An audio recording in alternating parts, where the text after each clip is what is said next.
Bonjour à tous, bienvenue dans cette nouvelle édition. Parlons de crise transfrontalière pour commencer.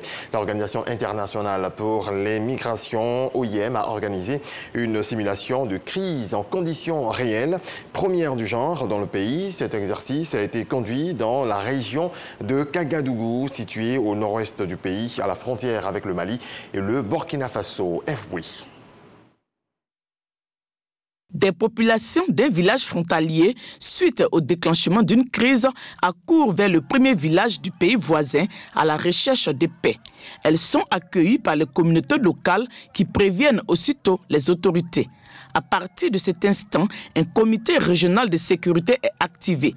Les équipes techniques et les agents de sécurité de première ligne arrivent sur le site.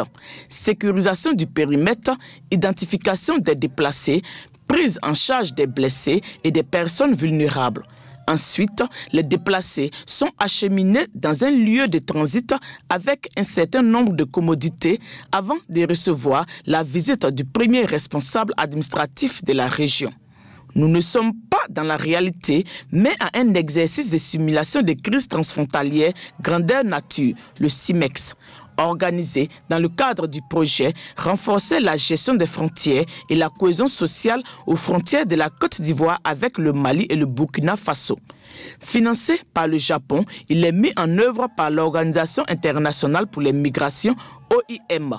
Le CIMEX est un exercice de simulation de crise qui permet d'évaluer, de tester en vue de renforcer les capacités des autorités et des communautés. Donc, cette pratique-là a consisté à déclencher une crise virtuelle d'un pays X vers un pays Y. L'exercice, une première du genre en Côte d'Ivoire, s'est déroulé sous l'œil vigilant des observateurs.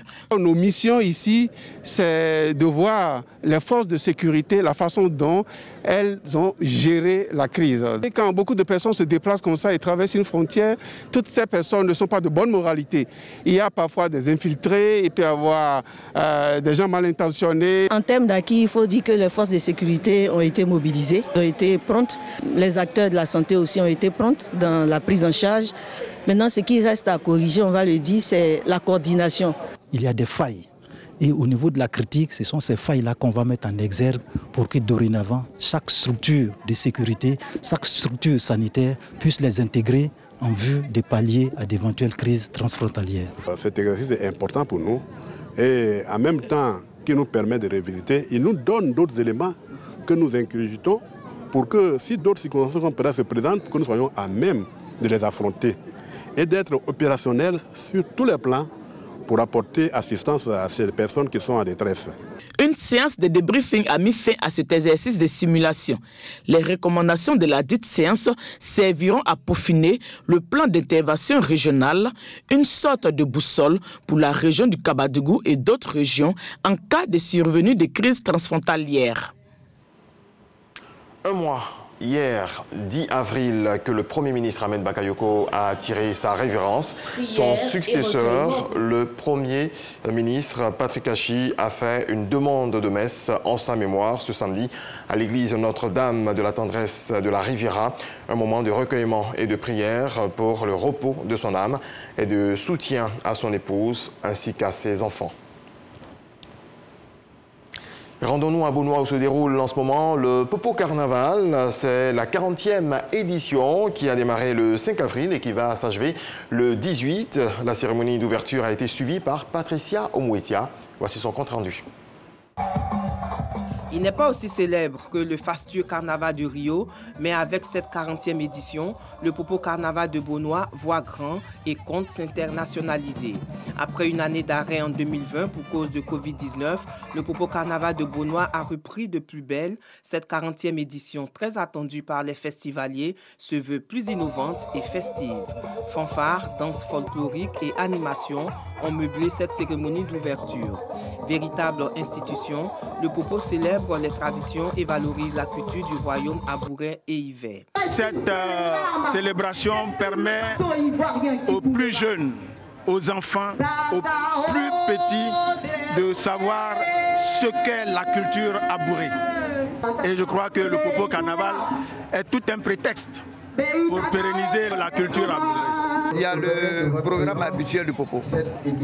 D'abord la retraite au flambeau, le concours Hébert, le concours à Wolaba et le défilé carnavalesque. En dehors de ça, il y a la journée de la jeunesse et une innovation.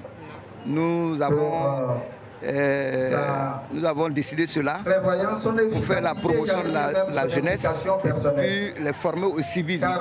À chaque entrée, nous avons un dispositif sécuritaire. Nous exigeons le port du masque avant d'entrer sur la voie commerciale. Et ensuite, nous avons les gels à main que nous donnons à tous les visiteurs avant d'entrer sur le site. Cette plateforme d'échange va aussi permettre aux commerçants locaux ou venus du Ghana et du Togo voisin de faire de bonnes affaires durant 2 semaines. La ville profite de sa proximité avec la cité balnéaire de Grand Bassam. Le Popo contribue à sa manière à réunir ses enfants autour d'un idéal culturel. Ce succès encourage les organisateurs à miser sur un partenariat avec d'autres structures à l'étranger. On poursuit en culture avec le Djegele Festival dans la Bagoué. Il fait la promotion de la musique traditionnelle. En plus des artistes locaux, ceux venus du Mali et du Burkina Faso ont communié avec les festivaliers. Un des temps forts de ce festival reste le concours de danse traditionnelle. On voit cela avec Issa Yeo.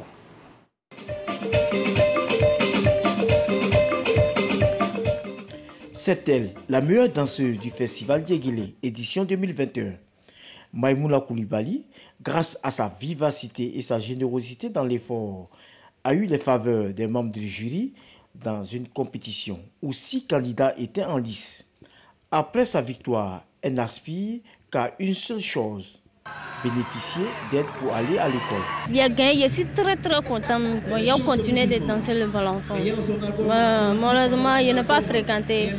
Je vous demande ce que vous pouvez faire pour moi, pour que moi je reçu demain. Après la compétition du meilleur danseur du balafon, place au concert. Composé uniquement de femmes, le groupe Africama, toutes des étudiantes à l'INSAC, Institut national supérieur des arts et de l'action culturelle, fait son baptême du feu au Festival international du balafon.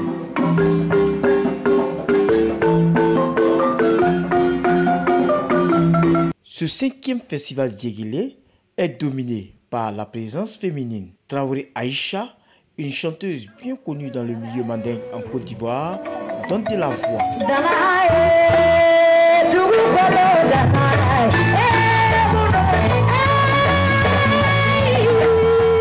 Habitué des grandes scènes, le groupe Djarabikan gratifie le public d'un récital riche et varié.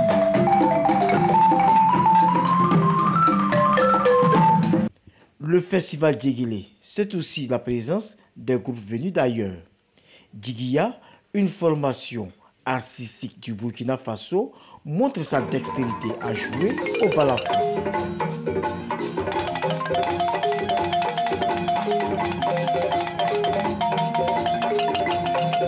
Je demande à tous les jeunes dans l'Afrique, tout le monde n'a qu'à prendre au sérieux à jouer le balafon. C'est un instrument qui est partout, très important, qui dit beaucoup de mélodies dans les balafons comme tu veux.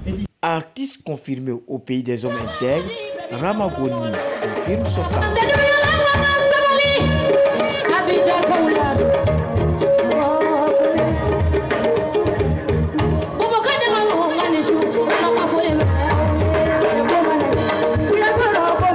Une bonne brochette d'artistes d'ici et du Burkina Faso qui a tenu le public en haleine pendant plus de 4 heures de spectacle.